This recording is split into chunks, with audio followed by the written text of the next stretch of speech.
Welcome to my show. I'm a guest here. Her name is Ashley Brothers.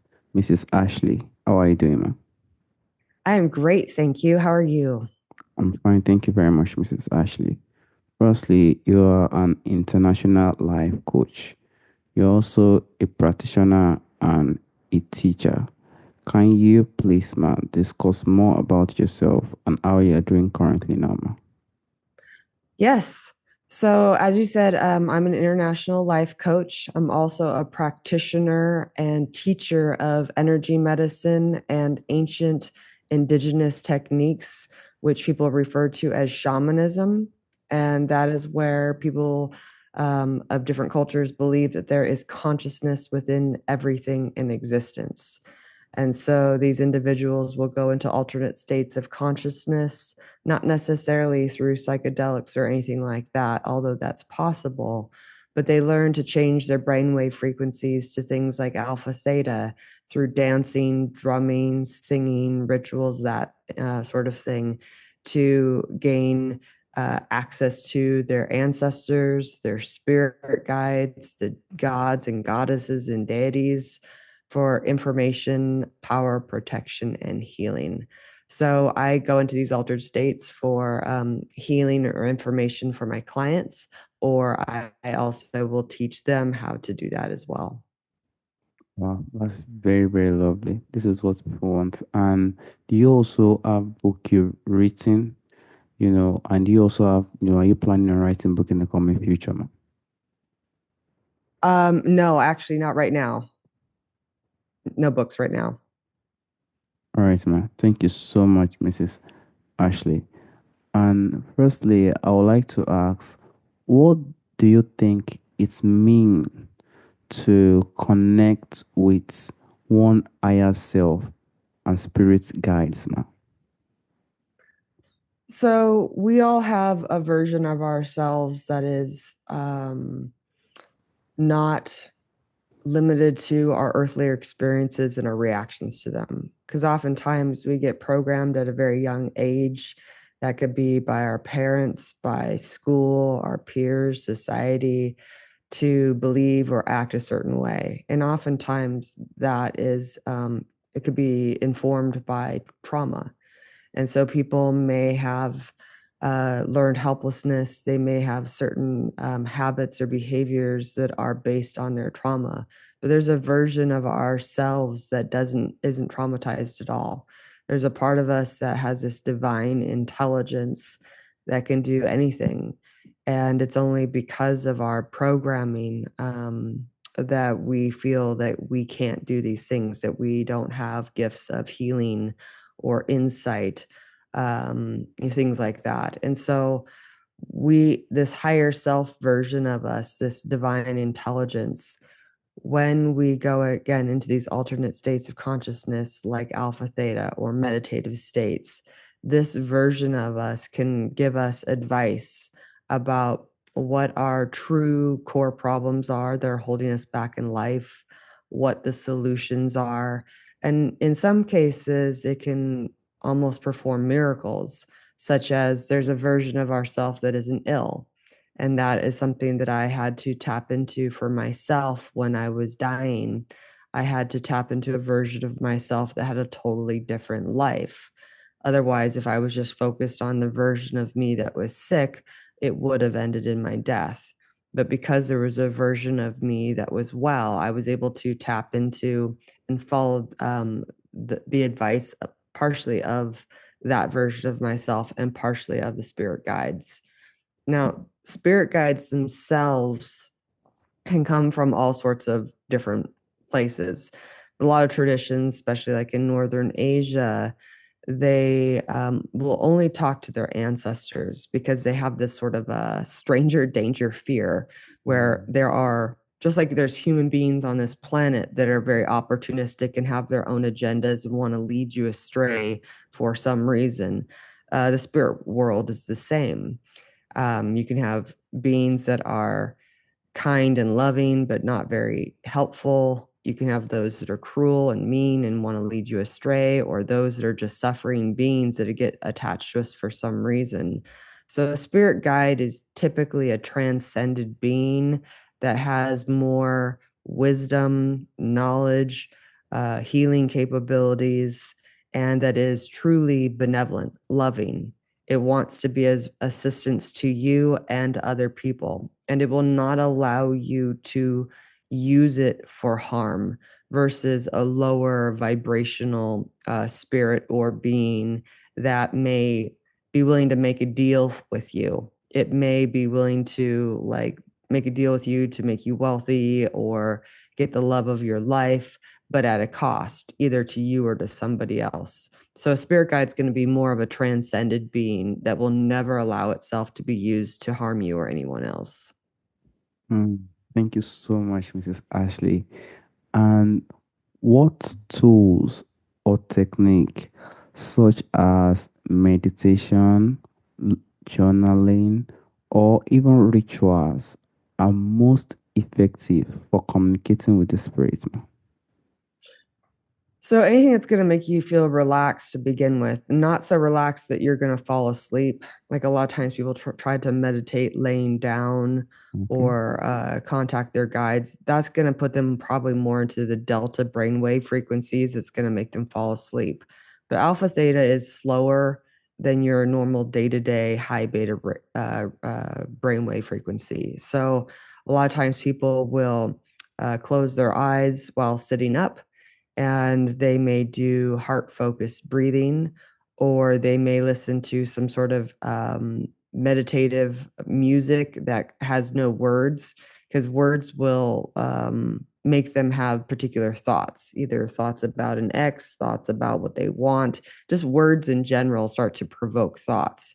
And so you want to sort of clear the mind first. You want to go into a relaxed state, again, either through some soothing, relaxing music, breath work.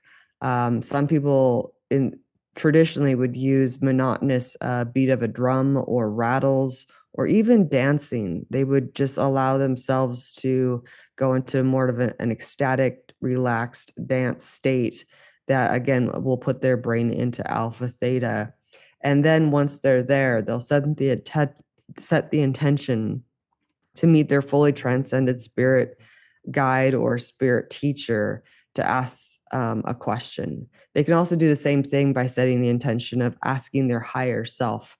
But first, they must get into more of this alpha theta brainwave frequency through relaxation techniques for about maybe just a couple minutes. Some people can drop in very quickly within a matter of seconds, Mm. but other people, because of their stressed out day or because they have a lot of thoughts on their mind, they need a little more time. So whenever they just feel relaxed enough, um, they can then ask that question that's weighing on their mind. Wow, that's very nice. Thank you so much, Mrs. Ashley. And there could be some blocks that could also be preventing someone from connecting with these guides now. What do you think are some common blocks that prevents people from connecting with their higher self or guides now? In some cases, they don't feel that they're capable or worthy of it. They may Okay. have fear of failure. They may have fear of what type of being they might meet. So there's a lot of religious fear. In some cases, there are different traditions. It could be Christianity and others like that that believe that if you talk to anything other than angels or Jesus or Mary, that you may be talking to demons. Like they don't believe there's anything in between. That it could be Mm. that anybody who talks to a spirit other than a priest or a minister is considered doing something bad. And so there can be some religious fear around it. Or just again, they may just be afraid that they will fail. And so they will have performance anxiety, I guess you could say. Other people, if they have a lot of heavy energy around them, a lot of fear, they may be stuck in fight, flight, or freeze mode, which keeps their brain in high beta brainwave frequencies. So they're basically on the back of their brain, which is all about emotion and survival, rather than the frontal lobe of their brain, which allows them to be in these meditative states and in creativity in their intuition. Hmm, I understand that. Thank you so much, Mrs. Ashley. And there could definitely be a way one can also, communicate with the spirits, probably for protection in their daily life or during challenging times. But how do you think communicating with the spirits guides, assist in emotional or physical healing, ma? Yeah, so if a person, like I said, they get stuck or whatever, they may even try journaling. They may ask their higher selves, their guides for information. But Okay. even just aside from getting information, the spirits can intervene. In some cases, people will have synchronicities. They may see like multiple numbers, like 333 or 1111. They may have something that interferes in their life, which either really literally looks like a miracle, or they may have something that looks like it's like a blessing disguised as a curse. Maybe their relationship fell apart, but the relationship was toxic, or maybe they lost a job, but that job was something that was making them sick. So sometimes the guides will intervene in a way that's uncomfortable, but we may have actually asked for that. We may have actually gone, I don't want this anymore. And we were hoping that it was going to be a smooth transition rather than a sudden loss of a job or a sudden shocking event. But it could have been something that we called in. But in terms of like healing, I myself, well, actually, it's sort of a twofold thing where I knew that something was wrong with my body, but I didn't know what. And so my teacher, my human teacher said, go look through your home and see if you left yourself, subconsciously left yourself a message about what this might be. And I had gone to my altar and I realized I bought a figurine of a pregnant woman and put a skull next to it. So subconsciously, unconsciously, I knew I had something toxic growing in my body that was going to kill me.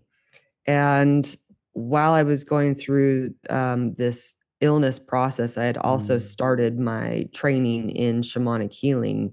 And I had asked for a fully transcended spirit teacher to come forward that would not only bring healing to myself, but also to my clients. And one showed up pretty much in my mind's eye first. Like I had my eyes closed and I asked for a being to appear, a transcended being to appear, and an older gentleman presented himself that became my teacher for the next 15 years of my life.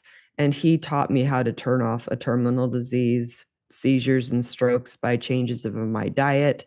He told me how to find the doctor that was willing to save my life.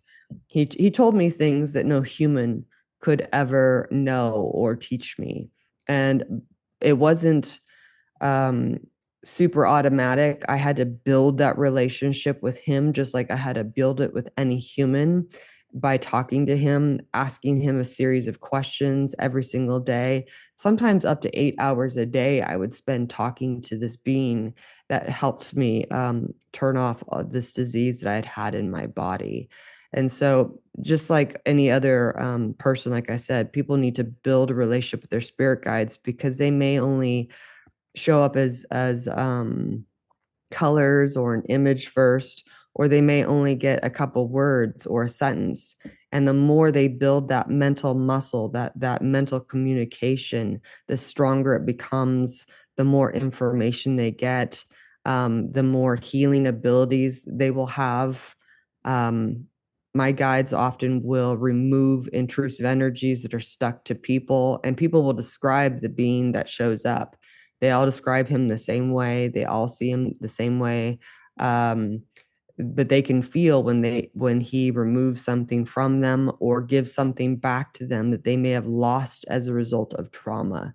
And so the guides can intervene in that way, but they often won't do it without our permission. Like we have to specifically ask for them to show up because we have free will. that's what I say. Thank you so much, Mrs. Ashley. And some people we have this thinking of, I want to achieve my goals. Can this, spirit help me achieve my goals? We do know that we have to put action in every single thing we're trying to achieve in life. And some on the other side can be thinking, what is even my purpose in life? Sometimes they get traumatized, sometimes they think very, very deeply and they get confused and they start to ask themselves, why am I here? So how do you think spirits can help someone discover their life purpose now? So part of it again is building that relationship. And when you're going through something like you're stressed out or you feel lonely or you're sick or you're afraid, they can often give you support. Like the Mm, guide that came forward for me when I met him, I was very insecure.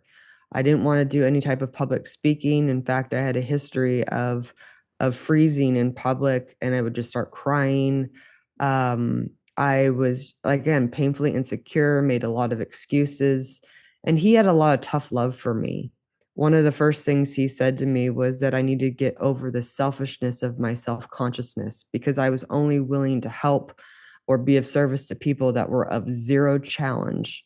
And he said I was so stuck in my ego that I was afraid of making mistakes or looking like a fool. And so I would only work with people again that were easy. And so he said I needed to get over myself, get over my fear, get over whatever belief I had about needing to look good or whatever. And then there were times where I was super accurate and I would be happy about it. And he's like, "Oh, it's about you again." And so he was basically like this very firm grandfatherly teacher that taught me how to grow up mentally and emotionally. He helped me mature, but he also gave me the support I needed that no human would to take risks. Like he gave me the advice that I was not going to find a doctor in my home state to help me. And so he told me I needed to go against the medical advice. I had basically been refused care by 40 doctors, and he told me I needed to go to California. And so I said, I don't know anybody in California that can help me. And he said, you know somebody that does. And so he flashed the picture of somebody I had met many years ago and told me to contact him and ask him who to go to. So I contacted that man and he referred me to Stanford Hospital. mhm, On the way down to Stanford Hospital on the plane, I looked out the window and I said, will they be able to help me? And these tiny little lakes lit up in the distance. And they said they will have a partial answer for you, but they won't be able to do the surgery itself. And I said, who will? And this gigantic lake lit up in the distance like a giant copper penny. And he said, you will have to travel east um, to a different hospital in order to have the surgery you need. He said, but don't worry because the people in California know exactly who to go to. mhm, So I went to California. The doctor saw me and said I would have to travel east to this hospital in Rochester, Minnesota to have this state of the art surgery to give me the blood to both my legs, my left arm, and my brain. And so basically, listening to him, he gave me the courage to go against people of authority. He even told me to order my medical records because I was lied to by the doctors. They said all my records were normal, and I found out that I had all these different medical conditions and diseases. He also told me that I needed to start public speaking. And even though I was afraid, he's like, you're not alone in this. I'm here with you. And so he didn't tell me that like he was going to give me an easy life. He just told me what I needed to do and that he would walk that path with me. So I had to overcome my own fear. I had to step into my own courage, but I didn't feel like I was alone. And so these guides will often, they're not going to hand you $1 million on a silver platter. They may not give you like the love of your life, but they can teach you just like a human teacher in a classroom what you need to do, but it's up to you to do it. yeah, yeah, I get that. Thank you so much, Mrs. Ashley. And some people, you had a lot of success. You've had a lot of, you came out of a lot of struggles. Listening to your spirit and having your own spiritual guide. Some people too, who want to try their best to personally have their own, spiritual guide or listen to their higher self, you know, in the coming future. So, what's one piece of advice would you give to someone who is just starting their journey of connecting with their higher self, man? So again, you can start with things like meditation, setting the intention to meet a fully transcendent spirit guide or spirit teacher. Because spirit teachers, they may know certain things that a typical guide won't. Like a guide might love you, Mm, but if you set the intention of a spirit teacher, because wording, phrasing does matter, you may say, I want a fully transcendent spirit teacher that will teach me about quantum healing or remote viewing or whatever it is, because all guides have different skill sets, and you may have multiple guides that do different things. And so that's where not expecting one guide to know everything, maybe being very clear and specific about what you want a particular benevolent being to teach you, and then start to go into those meditative states and ask for that being to reveal itself. Now, oftentimes people will say go to the upper world, which is all about like gods, goddesses, and ascended masters. But some people don't really know how to do that, or they don't trust that they've fully made it to the upper world. But what they can do is go to a place in their mind's eye that they know exists, like a place in nature, and ask a fully transcendent spirit teacher to come to them there. And so they need to get themselves into a relaxed meditative state, excuse me, and then to go into that place in their mind's eye, their imagination, and ask for a being to reveal itself, maybe even show itself in human form or animal form that they will recognize. And if something shows up, to ask it, are you my spirit teacher? And then if it says no, then have it move on. But if it says yes, ask it, are you fully transcended? Do you love me? And if it says yes, then you can start asking questions. But if it starts hedging or it sounds weird, I would just say no. Another way is just to get a human teacher. Look for a course in shamanic journeying or divination or how to meet your spirit guide. Because sometimes when you are in the presence of somebody who's done it, that person, their energy itself can put you into an altered state that allows you to reach those higher realms or to make that connection. And so sometimes just the connection with somebody who's already gifted in that way will alter your energy enough to help you achieve that level. thank you for the detailed explanation, Mrs. Ashley. And lastly, there's a question I normally ask ma. From the ancestors, from the forefathers, there are a lot of things that is that exist during our ancestral time that is missing in our time today. If there is anyone or anything you would like to bring back to our time today, what do you think that thing would be, ma? I think it's a combination of things. I think it's a relationship with the divine. A lot of people are so used to getting their information from Google that they have actually lost that connection with the universe. And so they've lost their rituals, they've lost their connections, they've lost their traditions. In fact, a lot of people have been displaced either through religion or through moving to different countries. And so getting in touch with their roots, getting in touch with their heritage, getting in touch with their faith, their trust, their old ceremonies, their songs, their dances, and allowing themselves to build a relationship with the divine again. Because so many people feel not only disconnected with the universe, they feel disconnected with themselves. They're so stressed out that they actually don't even want to be in their own body. And so they dissociate a lot. So I think one of the things that the ancestors would really truly love is for them to get connected to these ancient traditions again of the singing, the dancing, the moving, and making offerings to the spirits, making offerings to their ancestors, and truly building that deeper relationship again where they feel in harmony with all that is, not only within themselves, with other people, and with the invisible world. Yes, I completely agree, Mrs. Ashley. And that also remind me with my own personal culture.